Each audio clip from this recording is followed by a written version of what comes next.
What if I told you your entire life could change with just 5 simple habits? Not tomorrow, not next year, but the moment you decide to face the storm within. This is not just motivation, this is a mirror. And once you look into it, you might never see yourself the same way again.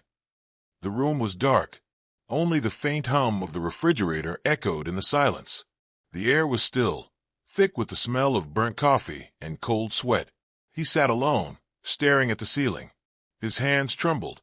His heart pounded like war drums in his chest. It had all come crashing down. The job, the relationship, the fragile image of control he had clung to for years. Gone. In one single afternoon. The phone call had been short. "We are letting you go." 7 words. 7 brutal words. He could still hear them, clear as glass shattering. That moment was the wake-up call. The slap life gives when whispers no longer work. He stood up, slow and unsteady. He looked at his reflection in the mirror. Tired eyes. A hollow stare. But somewhere, deep beneath the wreckage, there was a flicker, a spark, a whisper. It said, "This is not the end." It was the beginning. That night, he made a decision to rebuild. Not just survive, but transform. And it started with 5 powerful habits. Habits that demanded pain, discipline, and honesty. The first, waking up before the sun.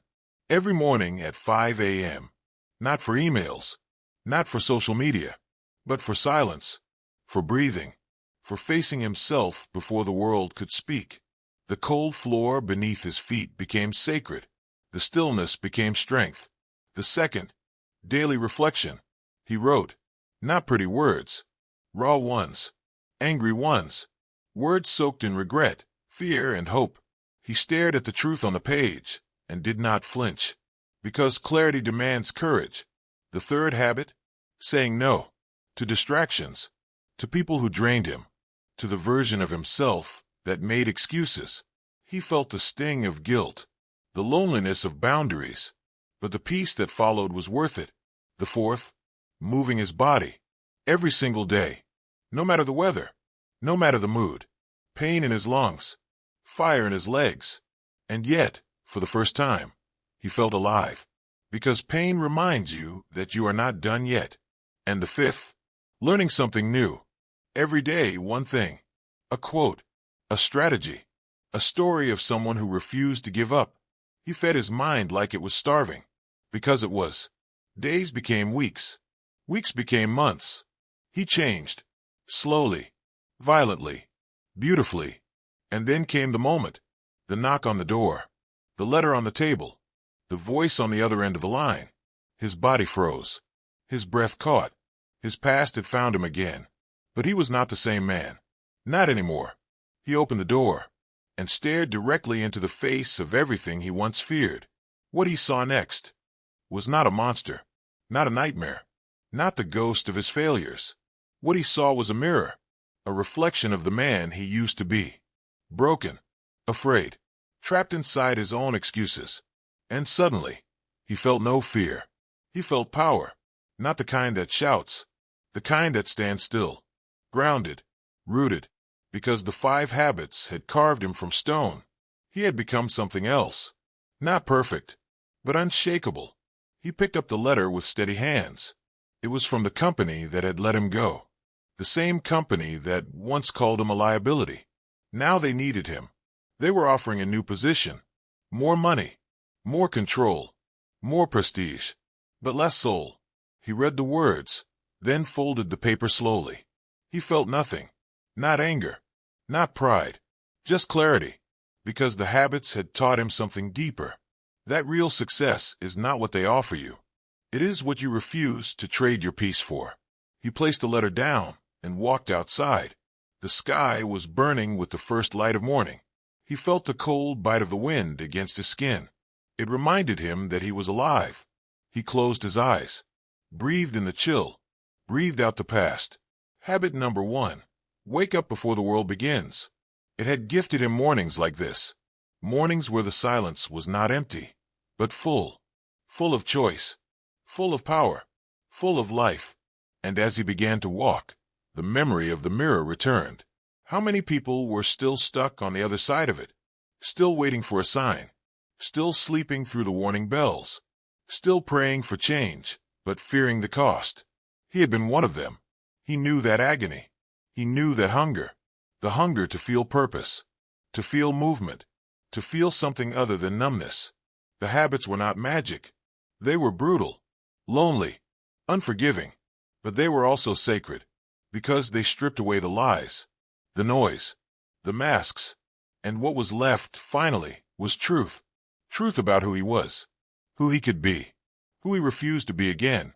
He walked farther, past the streets that used to feel like cages, past the buildings that once loomed like judgment. Now they were just scenery. He had outgrown them, not because he was better, but because he had chosen differently, chosen to face the storm, to get wet, to bleed, to crawl if necessary, but never to stop. That was the secret. The habits were not about perfection. They were about movement, even on the worst days, especially on the worst days, because those were the days that tested his spine, when his old self whispered, "You have not changed." When temptation wore the face of comfort, but he had learned to answer back, not with words, with action, with getting up anyway, with writing the truth anyway, with saying no anyway, with sweating through the pain anyway, with learning anyway, because growth does not ask if you are ready. It demands that you act before you feel like it. And with every small act, he built proof. Proof that he could trust himself. And that trust became power. Not borrowed power.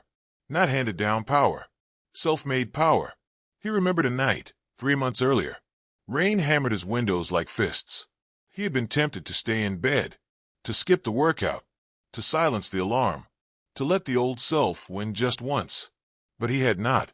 He had stood up, put on his shoes, and run into the storm. Every drop of rain a reminder that he was no longer running from anything. He was running toward something. Freedom, integrity, strength. That was what the 5 habits had given him. Not money, not applause, but something infinitely more rare. Peace with himself. He stopped walking and looked up at the sky. Clouds shifting, light breaking through. It mirrored the battle inside him. Darkness always returns, but now he had weapons, habits sharp as blades, armor built for mornings won, not just endured. He pulled out his notebook. Habit 2, reflection. The pages were worn, ink smudged by time and tears. He flipped to a blank page and began to write, not because he had something to prove, but because he needed to stay sharp, to stay honest, to never forget the fall. He wrote the same words he had written every day since the collapse. I am not what happened to me. I am what I choose to become. And below it a reminder. The habits are not hard. Living without them is ***. He closed the book, exhaled slowly, and just as he turned the corner, he saw her, a face from the past, one he had not seen since everything crumbled. She looked the same, but her eyes held questions. He nodded. Not out of regret, but out of peace. They spoke no words. Some truths are too deep for language. He walked on, because the past may knock. It may follow. It may beg, but it can never reclaim a man who has rebuilt himself, one habit at a time. And still, he kept walking. The rhythm of his steps matched the beat of his pulse, steady, controlled, undeniable. He had learned not to run anymore, not from discomfort, not from memories, not even from the quiet ache that sometimes rose without reason, like a tide beneath his ribs. Because now he understood, discomfort was not the enemy. It was the compass. Every morning he had faced it, every drop of sweat, every page filled with brutal honesty, every step taken when his legs begged him to stay still. Discomfort had become his teacher. And comfort was the poison. It was the soft blanket of lies he used to wrap himself in, the warm place where dreams went to die slowly. He no longer lived there. He could not, because he had tasted something better. Clarity, freedom, fire. He crossed a street and caught his reflection in a shop window. This time he did not flinch. He did not look away. He stared at the man looking back and saw the truth. This was someone who had earned himself. Every habit he practiced had etched something into him. A deeper presence, A quiet authority, a stillness in his gaze that had never been there before. Not pride, not arrogance, but ownership. And when you own yourself, no one can take you. He turned toward the park, where the trees moved gently in the morning breeze. Leaves whispered above his head like old friends. The scent of dew on grass filled his lungs, fresh and grounding. Habit 4, movement. He picked up his pace. Not rushing, flowing, letting his body remind him that he was not just a mind full of plans and fears. He was muscle, breath, motion. He had learned to respect the body that carried him through every battle. Not punish it, not ignore it, honor it, because a sharp mind means little in a weak vessel. As he jogged past the benches, he saw others beginning their days. Some on phones, some lost in thought, some simply existing. And he remembered how easily the world can lull you into drifting, how it seduces you with the illusion of busy. But busy does not mean alive. He slowed to a walk again and reached into his bag, pulled out a book. Just a few pages left. Habit 5, learning. Every single day, he had read something that challenged him. Not just quotes for social media, but lessons. Stories of pain turned to power. Strategies carved from failure. Truths wrapped in complexity. The more he learned, the less he reacted. The more he understood, the less he blamed. He was not a man seeking comfort anymore. He was a student of change. He sat down on a bench and opened the book. Read the final paragraph. It was about fire. How true growth feels like burning. How you must let the old self turn to ash to rise into something new. And he smiled. Because he had burned. He had blistered. He had stood in the middle of his own destruction and refused to beg the flames for mercy. And now he glowed. Not brightly, not loudly, but steadily. A low, fierce heat that would not go out. As he closed the book, a voice from behind him broke the silence. "Excuse me, do you know what time it is?" He turned. Young man, tired eyes, shaky voice, a hint of something familiar in his posture, like someone barely holding it together. He looked at the man and saw himself. The before version, the version that had collapsed under the weight of pretending. He answered gently, told him the time, and then something else. A sentence that had once been spoken to him in a moment of despair. "Nothing changes until you do." The young man blinked, confused, but something flickered in his eyes. Recognition, or maybe the start of one. He nodded and walked away. And as the man watched him go, he felt it again. That whisper, that calling, the reminder that he was not just healing for himself. He was becoming the kind of person that others could look to and say, maybe it is possible. Not because he had all the answers, but because he had chosen not to quit. Because he had chosen to become his own rescue. And that, more than anything, is what changes the world. One life, one habit, one decision at a time. The wind picked up, brushing through the trees like breath. He stood, not with urgency, but with quiet resolve. And as he began to walk again, he made a silent vow, never to forget where he had come from, never to soften the edge of his story for the comfort of others, and never to stop becoming, because the fire was still inside him, and as long as it burned, he would rise, every single day, not for applause, not for revenge, but for the man he was still building, for the life he refused to leave unlived. He walked with that fire quietly roaring in his chest. It did not scream. It did not demand attention, but it was constant, steady like the beat of a war drum inside his ribs, reminding him who he had become and who he had left behind. This fire was not made of anger anymore. It was not born from pain or vengeance. It was made of purpose, and that purpose had weight.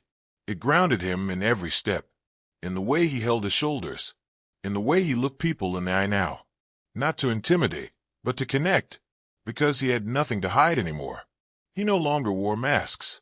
He no longer played the part the world expected of him. He had buried that man, and though the world still tried to whisper to him, through ads, voices, doubts, old habits, he no longer listened. He had built something stronger than noise. Discipline, truth, conviction, each forged through the fire of repetition, through the grind of habit.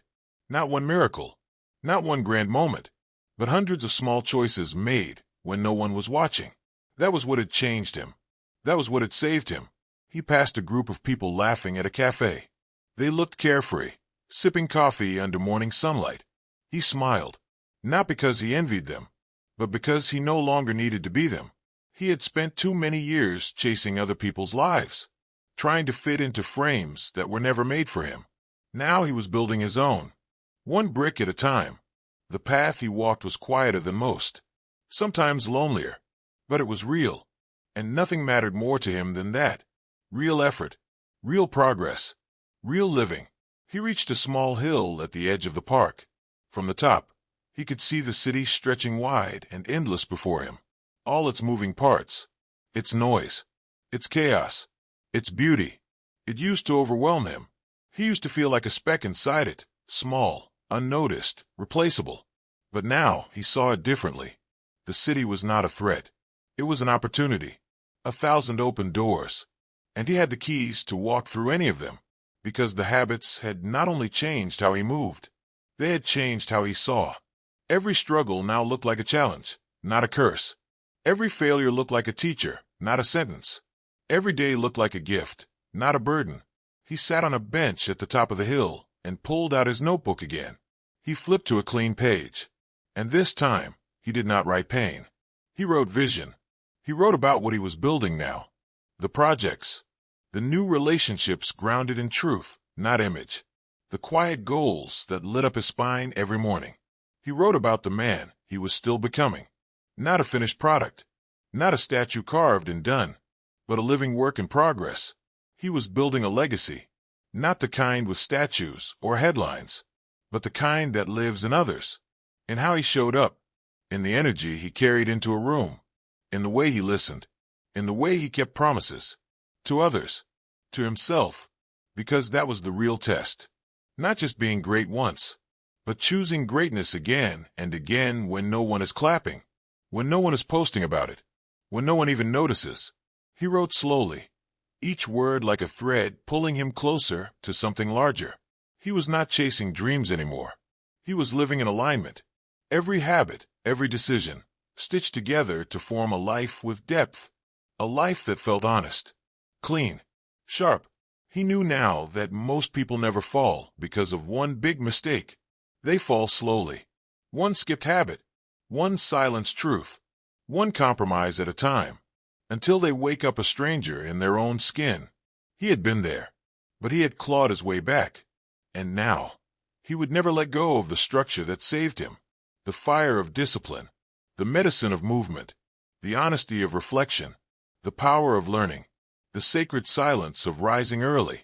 He closed the notebook and stood, looked out over the horizon. The city below shimmered in sunlight, alive with potential. But he was not rushing toward it. He was walking into it, grounded, aware, prepared. He knew storms would return. He welcomed them, because fire gets stronger in the wind. And he was no longer afraid of burning. He had become the flame, a man on fire with purpose, with clarity, with a code built from pain and patience. He would not stop, because this journey was not a destination. It was a devotion, to waking up even when it was hard, to speaking truth even when it hurt, to moving forward even when it felt like crawling, to learning even when he thought he knew enough, to saying no even when it would have been easier to say yes. This was the work now, the sacred work of becoming, not once, not for a month, but every day until his last breath. And even then, the echo of his choices would remain, in the lives he touched, in the stories he left behind, in the quiet moments where someone else sat alone, broken, unsure, until they heard the whisper, the same whisper that once saved him. You are not finished. You are just beginning. Stand up, begin again, and let the fire lead you home. He walked down the hill slowly, each step deliberate, grounded, as if the earth itself held memory beneath his feet. The city opened before him, pulsing with life, but he did not feel small anymore. He felt connected, not above it, not beneath it, a part of it, but not owned by it. He passed people rushing, eyes locked on screens, thoughts scattered, souls untethered. He used to be one of them, drifting, reacting, always late for something, always missing something. But now he noticed everything. The way the breeze lifted the corner of a fallen newspaper, the sound of footsteps echoing off wet pavement, the smell of coffee drifting from a bakery around the corner. These were not distractions anymore. They were evidence. Evidence that he was alive, fully present. And presence, he had learned, was power. He entered the cafe, the same one he had avoided for months after he lost his job. The barista, once a stranger, now smiled with recognition. "Back again?" she asked. He nodded. There was something comforting in her voice, something rooted in routine. He ordered his coffee, not because he needed caffeine, but because this moment had become a ritual. And rituals matter. They anchor you when the world shakes. He sat by the window, notebook open again. This time he drew, not because he was an artist, because creation mattered. Building something from nothing reminded him that he still had that power, that no matter what was taken from him, job, reputation, comfort, his ability to create could never be stolen. Outside, a boy tripped over the curb, skinned his knee, started to cry. His mother rushed to help. But the man watched something more powerful. How the boy stood back up, how he wiped his own tears, how he shook his head and said, "I'm okay." That was it, right there, the heart of it all. Resilience, the pure, unfiltered instinct to rise, not when it was easy, not when it was safe, but when it hurt. That is the part they never talk about in motivational speeches. The silence after the fall, the ache of starting over, the shame of admitting you lost your way. But that is where the power is born, not in the finish line. In the moment you choose to stand again. He watched the boy walk away, limping slightly, but with his chin held high. He took a sip of his coffee. It was hot, slightly bitter, exactly how he liked it. A reminder that not everything had to be sweet to be good. Some truths were meant to sting a little. Some lessons were meant to burn, because that burn taught you to feel again, to pay attention, to wake up. He flipped a page in his notebook and wrote down the 5 habits again. Not because he had forgotten, because remembering made them sacred. Wake early, move daily, reflect honestly, learn relentlessly, act with intention. 5 simple lines, but each one a sword, each one a shield. He wrote beneath them, "These saved me," and then, "These build me," because the work was not done. The pain might return, life might knock again, but he would not crumble. He would not vanish, because he had chosen to live differently now. On purpose. He finished his coffee and stood, placed a few coins in the tip jar with a nod. Outside, the city hummed louder. Cars honking, phones ringing, people shouting. But inside, he remained quiet, clear, unshaken. He walked past the building where he used to work, where he once stood in a suit that felt like armor, where he had smiled through meetings while screaming silently inside. He looked up at the windows. He did not feel anger. He did not feel regret. He felt freedom, because walking away from what broke him had led him to what built him. And he knew that there were others still trapped in rooms like that, still pretending, still shrinking, still waiting for permission. So he walked with purpose now, not just for himself, but for them, to be a reminder that it is never too late, never too broken, never too far gone. Every moment is a chance to choose again, to write a new page, to start a new line, to plant a new seed. He turned onto a quieter street. The sun was rising higher now, washing the city in light. Shadows still lingered, but they no longer scared him, because he had learned that light only matters if you know what darkness feels like. And he knew it well. That cold ache, that hollow noise behind the smile, that slow erosion of self. But he also knew the way out. He had walked it, and he would keep walking it, not because it was easy, but because it was true. He passed a mirror in a shop window again, paused, looked at himself, and this time, he did not just see the man. He saw the journey. He saw every early morning, every hard choice, every moment he could have quit, but did not. He nodded to his reflection, not in pride, in recognition. That man was not a product of luck. He was a product of choice. And he would keep choosing, keep climbing, keep showing up, because some lives are not rescued. They are rebuilt, brick by brick, habit by habit, breath by breath. And one day, someone else would sit in their own silence, staring at their own wreckage, and they would ask, is it possible? And his story, his scars, his fire, his footsteps would answer, yes, it is. He kept walking, his pace slow, deliberate, like a man who had learned the value of each step. Every breath he drew now carried weight, not from burden, but from purpose. There was no rush in his movements, no hunger to arrive, because he understood now, arrival was a myth. The real power was in the journey, in waking up and showing up, especially when it was hard, especially when no one was watching, especially when the world gave you every excuse to quit. He remembered the nights when he had been curled on the floor of his tiny apartment, the silence so loud it made his ears ring, when the ceiling felt like it was pressing down on his chest, when his own heartbeat felt like a threat. But he had not stayed there. He had crawled from that place with trembling hands and bloodshot eyes and the smallest whisper of a decision. Asterisk, not this. Not anymore. Asterisk. And that whisper had grown. That whisper had become a roar. He passed a small playground where children were climbing and laughing, wild and free. One boy fell from the monkey bars, hit the ground, cried for half a second, then stood up and tried again.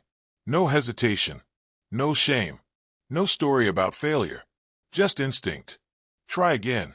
He watched that boy with a softness in his chest, because that was the spirit he had reclaimed. The child in him who had once believed in possibilities before the world taught him fear. Before rejection, before doubt, before comparison. He had silenced that child for years, buried him beneath routines that served everyone else, but starved his own soul. But now, that spirit had returned. Not loud, not flashy, but steady. And he was building his life around it, brick by brick, choice by choice. He reached a crosswalk and paused as traffic flew past, cars blurring, horns flaring, the hum of a city always in motion. He stood still amidst the chaos, unafraid, centered, because he no longer chased the world. He moved by his own rhythm now, one defined by clarity, not urgency, by impact, not noise. He crossed when the signal changed, walking toward a small bookstore tucked between towering buildings. The kind of place most people missed. But not him. Not anymore. He had trained his eyes to see what mattered. The quiet spaces, the hidden treasures, the truth in ordinary things. Inside, it smelled of old pages and ink. It reminded him of his grandfather's house, of summer days reading with dusty light, falling through wooden shutters. He ran his fingers along the spines of books he had never read, each one a world, each one a key. He picked one at random, sat in the corner chair, and began to read. Not because he had to, because learning was no longer a task, it was fuel. He had discovered that knowledge was not just power, it was perspective. It widened the walls of your prison until you realized the door had always been open. He lost track of time.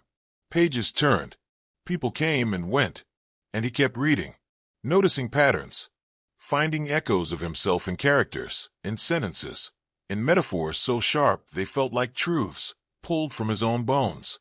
When he finally closed the book, the world outside had shifted. Clouds gathered now, thick and gray. The air held tension, as if something unseen was waiting to fall.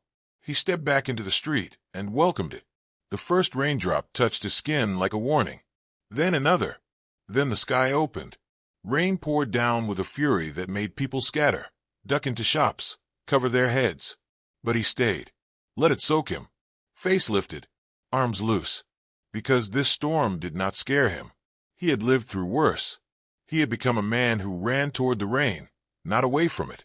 A man who no longer feared being uncomfortable, who knew that some things can only be cleansed by standing in the middle of the downpour, by letting it strip you bare, by not running for cover.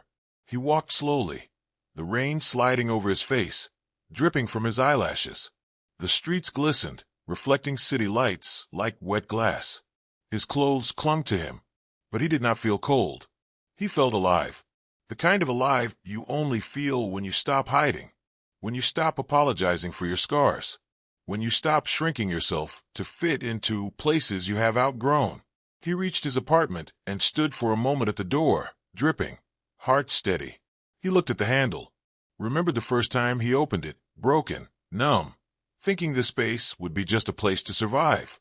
But it had become more. It had become a temple, a forge, a battleground, a sanctuary. He stepped inside, toweled off, changed into dry clothes, lit a candle, and sat down at his small desk with one clean piece of paper. He wrote the date at the top, and then a single sentence. Today I did not run. He stared at those words, hands resting still, because that sentence, simple as it was, carried a lifetime, a map of everything he had walked through to get here. Every relapse, every lonely night, every time he failed and stood back up. He had not run. Not from pain, not from truth, not from himself. And that was the power. Not perfection, but persistence. He folded the paper, placed it in a small box with dozens of others like it, each one a reminder, each one a record of who he had become, of who he was still becoming. He looked out the window, where the rain still fell like a rhythm, and he smiled, because he knew storms would come again.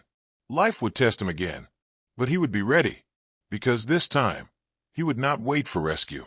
He was the rescue. He was the storm, and the fire inside him would never go out. He stood by the window, watching droplets race each other down the glass, each one carving a tiny path through the blur. The city outside was still moving, though more slowly now, softened by the storm. He could see umbrellas opening like blooming flowers, cars crawling cautiously, people huddling beneath awnings, heads down. But he kept his head high. There was no reason to shrink anymore. Not now. Not after everything. The box on his desk remained open, revealing the layers of folded notes, memories of days he had chosen discipline over despair. They were not just words. They were proof. Each one a battle won. Each one a step away from the man he used to be. He sat back down, lit another candle, and turned to the blank pages of his journal. He had written thousands of words over the months, some angry, some broken, many unsure, but all of them honest, all of them raw. That was another habit he had claimed, radical honesty, with himself, with others, with life. No more pretending, no more rehearsing false smiles to make people comfortable, no more hiding the fire or the shadows. He had learned that only through truth could change begin, and truth required courage. He had not always been brave. There were times he had lied to himself, so well he almost believed the performance. Times he said, "I'm fine," while something inside him was quietly dying. But the mirror does not lie, and neither does the silence of your own heart when you are alone. So he began telling the truth, first on the page, then out loud. And though it cost him relationships, comfort, illusions, it gave him something far more valuable: peace. A peace built on alignment. His words matched his actions. His values matched his choices. He was not chasing applause anymore. He was building integrity, brick by brick, and integrity gave him back his voice. He wrote now, pen steady, "I am not afraid to begin again," because he had learned beginnings are not shameful. They are sacred. They are the moment you say, "I want more," even when everything around you whispers, "This is all you get." He paused, looked at the flickering flame beside him. It danced without fear. It needed no permission to burn. He admired that. He wanted to live like that, with no apology for his light. He flipped through the pages of past journal entries, some smudged with tears, others scrawled with fury, a few stained with coffee rings from long nights of reckoning. Each one told the truth. Each one carried weight, but none of them carried regret, because every version of him had been trying to breathe, trying to hold on, trying to grow in a world that often made growth feel like defiance. He had grown anyway, and now he stood taller not because he had arrived, but because he had endured, because he had earned every inch of the ground beneath him. He rose from the chair and moved to the kitchen. The hum of the refrigerator, the drip of the faucet, the soft creak of floorboards. These were the sounds of a life being lived on purpose. He poured himself a glass of water, cold and clear, took a long sip, letting it cleanse the fire in his chest, then leaned against the counter, staring out at the skyline. The buildings looked different now, not because they had changed, but because he had. Where once he saw cages, Now he saw challenges. Where once he saw walls, now he saw doors. Perspective had redrawn the world. He picked up his phone, saw missed calls, unread messages. He did not rush to reply. He was not living reactively anymore. He chose how he gave his energy. Not every knock deserved an answer. Not every demand required his time. That, too, was a powerful habit, boundaries. And it had saved him. He had once said yes to everything and no to himself. Had once believed that sacrifice meant self-erasure. But he had burned out enough times to finally learn. If you empty your cup for everyone else, there is nothing left when you need it most. So now he filled his own first. He read. He stretched. He sat in silence. He listened to his breath. He walked without a destination. He wrote without an audience. These were not luxuries. They were lifelines. And they were sacred. Because he was sacred. And the way he treated himself set the tone for how the world would treat him. He checked the time. Almost noon. He had a meeting scheduled. One that mattered. Not because of money or status. Because it aligned with the vision he was building. The purpose he was protecting. He gathered his things. Notebook. Pen. Keys. No mask. No persona. Just himself. That was enough now. More than enough. He stepped into the hallway and locked the door behind him. The rain had slowed, just a drizzle now. The sky breaking open to a gentle blue. He walked with ease. His shoulders relaxed. His gaze steady. There was a time he would have rehearsed every word, every step, every angle of the meeting ahead. Now he trusted his presence. He trusted the work he had done, the habits he had planted, the truths he had embraced. He passed a man yelling into his phone on the corner, passed a woman crying quietly on a bench. He did not judge them. He understood. He had been both, and he knew what it meant to carry storms that no one else could see. So he walked with compassion, with strength, with the quiet fire of someone who had found his way, not because life made it easy, but because he refused to give up. And that was the fifth and final habit he had etched into his bones. Never stop showing up for yourself. Not just when it is easy, especially when it is not. That was the way forward. Not in grand gestures, but in small, powerful choices repeated daily, until they rewrite who you are, until the man in the mirror becomes someone you trust, someone you admire, someone you fought to become. And every day, you fight to remain. He reached the building, a modest structure tucked behind glass towers, humble but purposeful. The kind of place most people overlooked. But he had learned to look twice. He had learned that truth rarely shouted. It whispered. And this place, this opportunity, had called to something deeper in him. Not ego, not ambition, but service. He stepped inside, the air cooler than the street, scented faintly with cedar and coffee. The receptionist glanced up with a warm smile.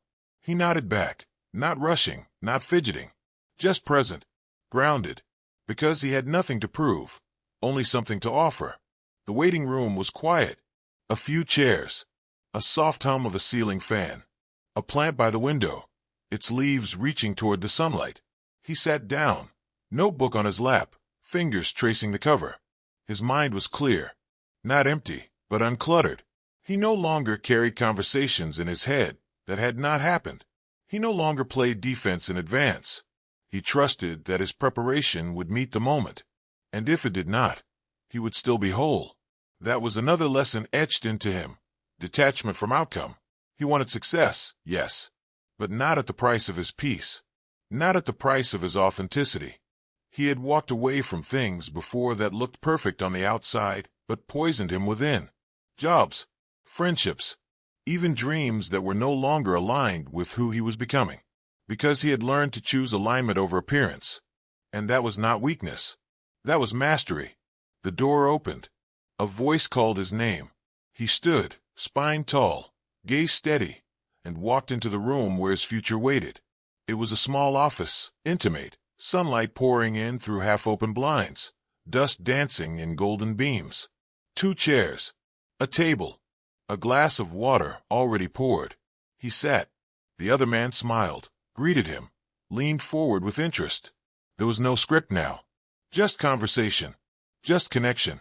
He listened first. Listened not to respond, but to understand. He had made that a habit too, active presence, because most people are never really heard. And sometimes, the most powerful thing you can offer is your undivided attention. He spoke when it was time, voice steady, words measured, not selling himself, sharing himself, his story, his work, his why. He could see it in the man's eyes. He felt it, the weight of it, the clarity, the quiet power of someone who knows who they are, and who has walked through fire to stand there. The meeting did not last long. It did not need to. Truth does not take up unnecessary space. It lands, and it lingers. When he stepped back into the sunlight, something in him exhaled. Not relief, not pride, just peace. He had shown up, fully, truthfully, and whatever came next, he would meet it the same way. He walked to the corner cafe, the one with the crooked sign and the best chai in the city. Ordered as usual, sat by the window, watched people pass, noticed the details. The man adjusting his tie while checking his reflection in the glass. The teenager laughing too loudly into her phone. The mother coaxing her toddler forward with soft encouragement. Life. Raw. Unscripted. Unfiltered. And it struck him then, this was it. Not some grand, cinematic moment, but this. Presence. Awareness. Participation. He sipped the chai. Felt the warmth travel down his throat. Spices sharp and grounding. The kind of drink that made you stop and feel. He pulled out his notebook again. Wrote a single sentence across the top of the next page. Real power is quiet. He underlined it twice. Because he knew now. Knew that change did not always roar. It whispered. It showed up in routines. In decisions made when no one was watching. In how you treat yourself after failure. In whether you keep promises to yourself. He flipped back through pages filled with goals, reflections, moments of darkness, and sudden clarity. A map of his evolution. A testament to his resilience. He saw the line he had written months ago, almost in desperation. I do not know who I am, but I want to find out. And he smiled, because now he did know. Not fully, not perfectly, but enough. Enough to trust his path. Enough to keep walking. He looked around the cafe. The buzz of quiet conversations. The barista humming along to an old song. The hum of machines. The clink of mugs. The rhythm of the world continuing. He did not feel behind anymore. He did not feel broken. He did not feel like a man pretending. He felt whole. And that was the most powerful shift of all. He stood, thanked the barista, left a tip, stepped back onto the street.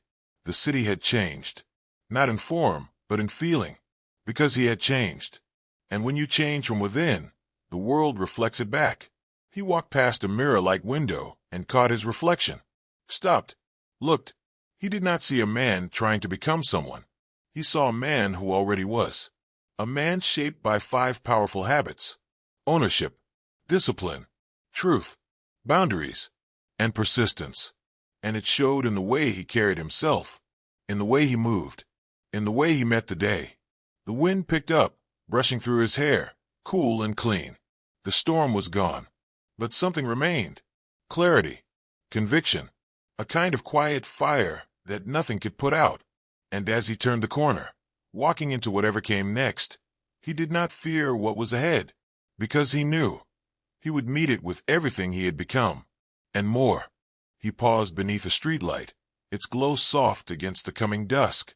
The city around him pulsed with motion, with noise, with life.